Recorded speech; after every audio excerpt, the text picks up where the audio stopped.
Time now for the Judd Zulgad, or I should say the Mackey and Judd, because it might not always be you delivering this, but today it is. The Buffoon of the Week. We're bringing this back after a 6-month hiatus. Yeah. It's kind of a sporadic bit. Buffoon, idiot. We thought about Clown of the Week. I think moron. Buffoon's a better word than clown. I love buffoon. I love that. So, first of all, let's get one thing clear. It would be lazy, and we could do it every week, probably for the next 3 months, that it would be one person.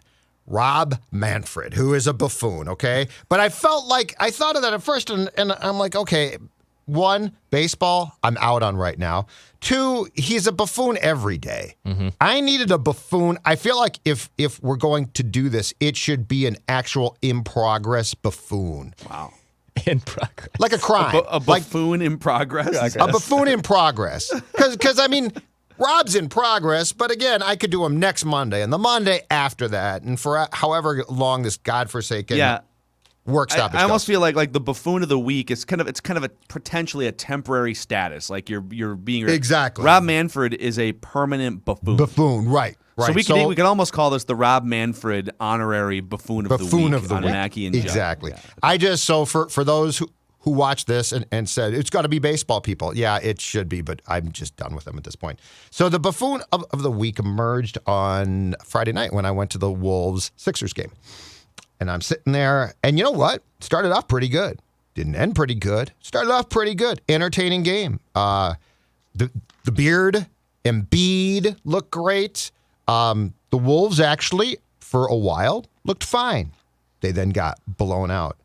But the buffoon of the week spent the entire game on the floor. The buffoon of the week is a man who fits in with the greats like Angel and Joe West and Sean Hockley. The buffoon of the week is Alan Horton's favorite ref and maybe one of the very few refs whose name I know in the National Basketball Association. Ed Malloy, come on down and get your buffoon of the week. You're an idiot. Your need and the need of your crew, but I know that you're leading this puppy, to be the center of attention in a basketball game in which nobody came to see you. Nobody. We came to see the Beard, and we came to see Embiid, and we came to see the Sixers and Karl Anthony Towns and D'Angelo and Ant. And this idiot, this buffoon, doing his best to emulate those who have gone before him, who do their best to be the center of attention and ruin the event of which they are supposed to not be seen and rarely heard. This guy, Ed Malloy, is the poster boy for the 2-minute report that the NBA issues because he's so horse bleep. He still has a job. I don't know how. Buffoon of the week, Ed Malloy. I love it. I'm so glad you did this. Why does Ed Malloy constantly screw the Timberwolves? And to be clear, they did not lose that game because of Ed Malloy, but Ed Malloy did not make it easy for them to stay in the game late in the first half. And I would be curious to know how many other fan bases out there in the NBA know how bad Ed Malloy is. It goes back to the, was it like 10 years ago? Kevin Love rises up for a game-winning shot, gets fouled, gets hammered on the arm. Ed Malloy staring right at it, and that's for the famous, Alan Horton. Oh, Ed Malloy! Ed Malloy! Found it in the system. I mean, he is, I'm trying to balance that with the fact that the Timberwolves and the fans too, like every night there's a refs you suck chant. Yeah. So I'm trying to balance. You're 100% right about Ed Malloy. He is a disaster. He's vindictive. He's one of those guys too where he'll make a wrong call and then like a Pat Bev or somebody will go up to him and he'll just be defiant. He won't even want to have a conversation. One of those idiots. Angel Hernandez, Joe West. Angel Hernandez, exactly right. Ego. Yes. 16,000 people paid to watch me call fouls tonight. That's right. And I'm going to, like, what was the one on, well, hold on. Let me finish my point, and then I'll come back to the one that really pissed me off the most. I'm trying to balance. You're right. Ed Malloy is terrible. The Wolves do get hosed, I think, on a disproportionate number of calls when it comes to Karl Anthony Towns and Ant Edwards. But I feel like we've gone a little far. The fans chanting refs you suck every night. The announce team complaining about every other trip down. It's like the Wolves are getting screwed. It's like, guys, I agree. deal with it. Deal with it. Figure it out. Take the contact. Make the shot anyways. I don't know. Put your head down. Get back on defense. I'm kind of bothered by the way that they react to officials, but I also want to sit here and applaud you for being 100% right about the disaster that is Ed Malloy. Friday night was atrocious. Like it is atrocious, and the fact that I know this man's name because he's so horse bleep is a problem. Well, the call that really just pissed me off the most, I believe it was Pat Bev getting into a defensive position. As you're watching on TV, the Sixers were going from the right to the left side of the screen. Yes. And Pat Bev was about a foot outside of the circle under the hoop. So his heels were not even really close. I mean, he was like I said, he was like a foot. His heels were like a foot away from the circle. He gets in position. He gets trampled. And Ed Malloy comes in, points at the circle, and says, block, right? It was a block because your feet were in the circle. And so Pat Bev gets up, does the review it. Chris Finch, yep, let's review it. So they go in and they see what all of us saw, which is his feet are out. And again, this is not why they lost the game, but it's just a thing that ticked us off. Right. And his feet were very clearly outside the circle. Ed Malloy, and this is where like how much of that call is being made by the refs in the New York Video Command Center or whatever, right? Yes. But whatever combination of refs, virtually or in the arena, looked at that and still upheld the call. And so Ed Malloy then, the call has been upheld. It is a blocking foul, 2 shots for the 76ers. And Pat Bev comes walking up, and they're showing all this on Bally Sports North. And Pat Bev comes walking up and said, I was outside the circle. And Ed Malloy said, it was a foul. But I was outside the circle. Like, you called it a foul, not because I wasn't in position, but because I was in the circle. I wasn't in the circle. So what did you see? Like, is your ego preventing you from making the right call? And again, they lost by 30, like not because of that play. No, but he's are you serious? But Ed is always terrible. like if this was like an off night for Ed, I'd be like, okay, yeah, bad night, too bad. Wolves stunk. It wasn't. He's like this every game. He's always awful. I know the man's name, and he's never done anything good. Somewhere in the second deck, though, little Johnny came to his first Ed Malloy game with his father. Exactly. With his little, zebra jersey on. It's Joe West. And had a great time at that basketball game. They're here to see me. Keep it quiet over there, Skip. Joe West just called strike 2, and it's strike 2. Exactly. But I mean, that game had so many, like, cool things, right? Harden's debut. Embiid is fun. I mean, my God, he is fun to watch. By the way, how did him and Towns become friends? So Towns are like yucking it up now. They publicly Johnny K wrote about each other. In his game story at the Athletic website on Saturday. So he and Towns were, I guess they were friends until the falling out in the game in Philadelphia. It was like 3 years ago, right? Yes. And then Embiid at some point during the COVID thing got COVID and was pretty sick. And it's after Carl's mom died. And so Carl reached out at some point and is like, dude, I'm really, sucks, blah, blah, blah. Yeah, that's awesome. That started a healing process, and then they, I guess, were at the All-Star game and were joking around and friends again, and so now they're fine. But man, is he fun to watch. I'm glad that, listen, whatever. I'm glad that they've let bygones be bygones, but it was pretty deeply personal. I know they got in that skirmish on the court. That's what, yes. There was the Ben Simmons. Something was said for sure. There was the Ben Simmons thing, too, where it wasn't like Towns laying on Simmons or something. There was a couple incidents on the court from a few years ago. But Jimmy Butler and Joel Embiid basically ganged up on Karl Anthony Towns. And both like on social media they did it. They would do it on the court. They bullied him. And Embiid even, I remember like on social media made comments and chirps about Towns being a P word. Yep. So I mean, good for Towns for being the bigger guy and reaching out. It was more fun. Hate's more fun. There's no question about it. I enjoy hate. But they were like laughing and stuff, and Embiid did like the tap post game hugging it like out. You would. Yeah. Post game hugging it. Of course he freaking won by 30 points. So of course Embiid's going to be happy. Yeah, he's a moody guy. If they would have gotten beat, I don't know if they would have been hugging it out. I do have a bonus statement for you guys here on the Timberwolves. Okay. We got to do something about Anthony Edwards' offense. Anthony Edwards. Come back and work with him? Sure. You going to fly in? I was a sniper shooter. You're going to fly in? Under the jersey when I was in 8th grade on the 8th grade Go help B him? team. Hey, So, well, here, actually, yeah, I will help him. I will help him. Because over the last 4 games, he's shooting 21%, and that number is up because he knocked down a couple shots in garbage time, late in that game. So he is, let's see here, he is 11 for his last 44 shots, something like that. But the bigger problem is more than half of his shot attempts in these games are threes. He's 1 of 6, 0 of 5, 0 of 6, 1 of 6. And this comes after the Pacers game on the road where he single-handedly brought them back. He dropped 37 points. He was lights out from 3. He knocked down 7 of 13 threes. He falls in love with his three-point shot too much. His three-point shot should not be the thing he's leaning on, to take over games. He is a 6'6" freight train who weighs 225 pounds of pure muscle. He's one of the best athletes in the entire league. Get to the free throw line, dude. And he's done a decent job. He got to the line 10 times against Toronto, but I want to see this dude, until further notice, get to the free throw line 8 to 12 times minimum per game. Just pound the paint, get to the lane. If you happen to take a handful of three-point shots in context, not just dribble, pull up. If you're wide open and the ball swings to you, awesome, take a 3. Otherwise, this dude can get to the rack whenever he wants, and I just want to. That's what he should do. So I fixed it. I unlocked Anthony Edwards' offense right there. He looks tired to me.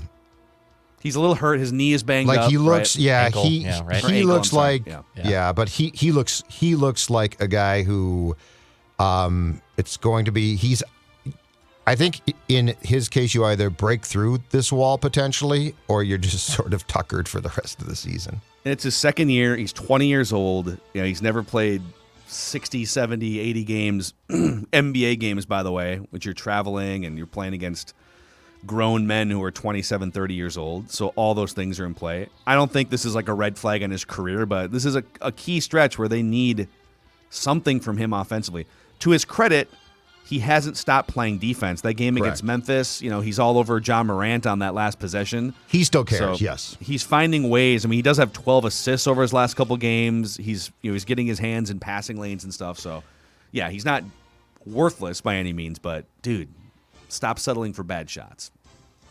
I want this team to be good because that place on Friday was great. That building was so much fun, and yeah, they got drubbed and it cleared out. But when that game started, you guys, it was electric. Like that is going to be, if they can become a good team that can at least give themselves a shot in the playoffs, like first round or something like that. There is such a starved fan base of basketball fans here who are just going to come out, and they are a fun crowd. That was really great.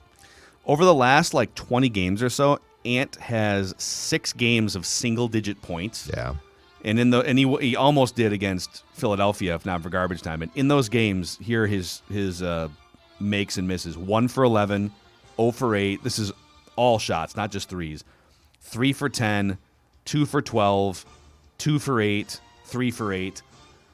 So for a guy to be that imposing and that athletic, get pretty much anywhere he wants on the floor, this is all part of the growth process too. If he was 25, 26, I would say, ooh, that's a major, major red flag. But hopefully this is just a stretch, like you said. It's getting late in a season in which he's been playing 35, 40 minutes on a nightly basis, and I think defenses have kind of figured out what to do with him to a certain extent too. So I don't know. It's time to get to the rack a couple more times and see if we can fix it that way. I like it. All right, let's go to Declan here. I got a good statement here. Who continues to just turn it on, and I'll keep hammering because he's my guy.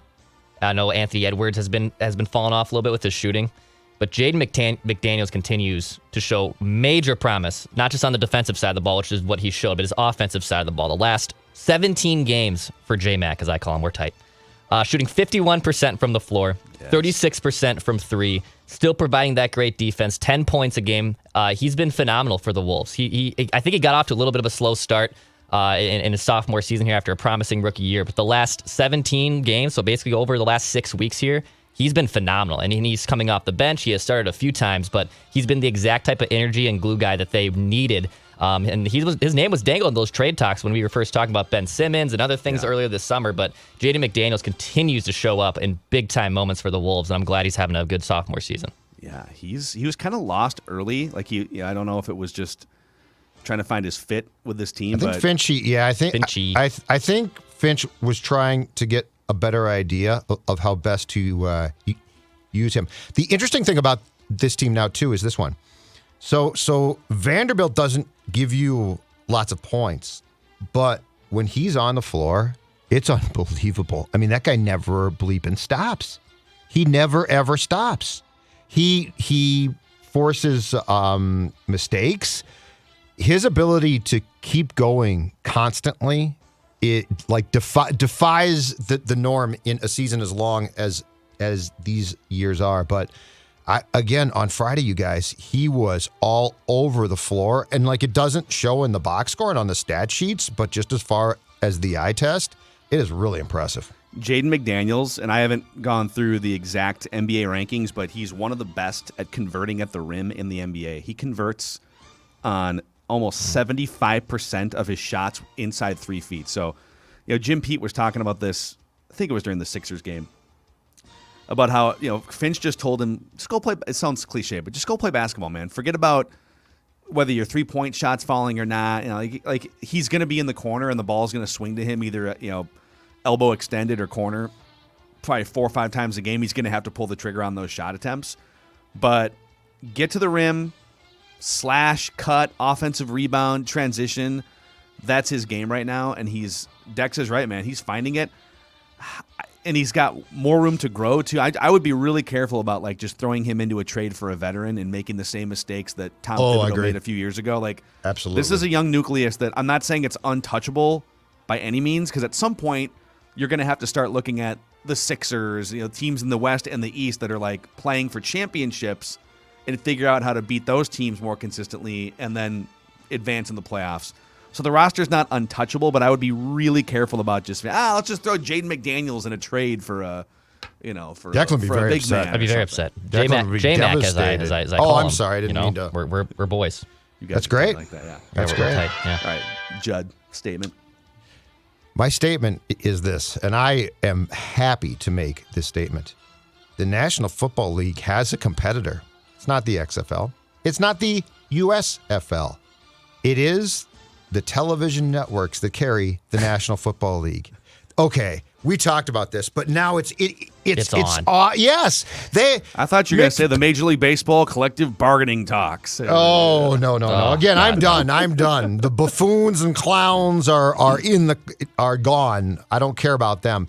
But the McVay thing now. So what? So it sounds like he was pursued with a huge contract from Amazon, I believe. And so Stan Kroenke had to step up and give him what, $20 million a year, something ridiculous. So he's out now, but it's great because another team didn't get him a pay raise. Television did, and now it sounds like Herb Street is being pursued for the Thursday night package. It's an additional bonus free agent deal that potentially is taking place here. That's absolutely great fun. Mm-hmm. It used to be what retired player will go into the booth now because, this guy retired and he might be good. Now they're coming after people at other networks. They are pursuing coaches who still have jobs and basically offer them significant increases in pay. This is fantastic. It adds a layer of reckless speculation and controversy and fun that to this point has never existed. I'm here for it. I love it. It's like having, instead of 32 teams, there's 38 teams, and and the 6 other teams have smaller rosters, but they're definitely paying $20 to $30 million a year for top talent. With no salary caps. They're just going after guys. I know. You think Kirk and his agent could leverage Amazon against the Vikings here in the next couple weeks? Oh, my client might be a good compliment to Al Michaels on Thursday nights. I think the Vikings would be thrilled. I'm going to retire. Okay, cool. So Sean Payton, the Amazon. So apparently, Sean Payton has a second meeting with Amazon, but is that a multi? He does. Oh, okay. Yes, Sean Payton has a second meeting with Amazon. Interesting. Okay. This week. Didn't even know that. It's break news to you guys right there. Yes, I didn't know that part. Speculation. So if that happens, I'm assuming Amazon, because they're trying to build this Thursday night package. It's the first time that they're going to have a regular slate of games. I'm sure they would want multiple years of stability. Sean Payton's probably saying, well, listen, I'm going to take a year off coaching, but when I come back, I'm going to get paid probably $15 or $20 million a year by the Cowboys or somebody to be a head coach. So if you want me on a multi-year contract, the price goes up from there. So could they wind up paying Sean Payton like $100 million or something over 3-4 years? Who knows? That's what makes this great. That's what makes this. God, so Payton then is being pursued, I think, also by Fox, right? Yeah, to replace Aikman, who's going to ESPN, and they might pursue Buck and try and get him out of the last year of his contract. I'm telling you, it's whack. I love it. We talked about this a little bit last week, but I'm gonna find it really odd if Buck gets out of the last year of his Fox deal to go to ESPN, and we just have it's still Joe Buck and Troy Aikman just on, let's be honest, worse games. Because those Monday night games are worse than the Fox primetime. Because Fox gets essentially first choice of which games they want to protect throughout the year, and the Monday night games by the end of the year are not like Sunday Night Football. You can flex good games into those slots. Monday night you cannot. So you're just going to have those guys getting paid a lot more money broadcasting worse football games. And then there's the Manning cast. So they're going to wind up, I don't know what they're paying the Mannings, but you're going to wind up paying a lot more for your new Monday Night Football booth than you were for, all due respect, Steve Levy and Brian Greasy and Louis Riddick, right? Yes. But you're also trying to drive people to the Manning cast, so it's kind of that's what I don't get is like, are you like, oh, don't go to this, but if you do, that's cool? Maybe they're just, listen, however many people watch both channels combined, we're going to put the sponsors on both channels. Maybe that's the way they do it. But it is fun. It is fun. Oh, it's fantastic. Yeah. Yeah. All right. Any final statements from you guys? No. Do we feel cleansed? Do we feel just good keep here? your teeth cleaned and go to your routine dentist appointment so you don't have to get 4 cavities filled after a 2-year absence. And don't be a buffoon. Don't be a buffoon. Don't be. Oh, Ed Malloy. I had a really good experience moment. at a dentist office a couple months ago. They had a smart TV. They gave me the remote and said, put whatever you want on the smart TV while we clean your teeth for the next I will minutes. say, my dentist, it's a newer practice. This is only the second trip I've had, but they aren't condescending to you. Because there's nothing worse than a condescending hygienist or a dentist who's just picking in your mouth and just absolutely destroying and filleting you for your dental hygiene habits. And you can't talk back because you got a bunch of, in your mouth. So what do you do for a living? I work in podcasting. Yeah, I've had some bad experiences. You know? Yeah. I had one years back that was. I work at K-Fan. I'm at SKOR North. Yeah. Oh, well, my husband listens to K-Fan, so I'm sorry. I don't care what you have to say. You guys want to hear my takes about Kirk Cousins? His contract is a huge elephant in the room when he try to build a roster. Oh, my God. Personally, I think they should go with someone younger and more upside. I guess you are, Doc. You're in Seattle. They'll just put you to sleep, Mackie. They'd be like, we don't want to hear your Vikings takes. Now, if you want to talk about Pete Carroll and Russell Wilson, we'll talk. Couple of Russell We're Wilson on. landing. Did you see Russell Wilson deleted the Seahawks from his Instagram? Oh, my God. That's pretty good, actually. He did. I don't think he deleted Seahawks pictures, but he definitely took But last one. week? No, he changed his avatar again, too. All gone. What, They the won pictures, out. too? The pictures, too? According to what I was listening to last week, at least, I believe on Instagram, all of Wilson's Seattle stuff had been scrubbed. Well, let me see. Now, this was on a radio show, so His profile picture Oh, is it's still back to Seattle now. Okay, he put the Seahawks picture back up. Last week, so he's trying to get had attention. but he took him out of the bio, and he does. this is still the new have- thing now. He's got some Seahawks stuff. But this is the new thing.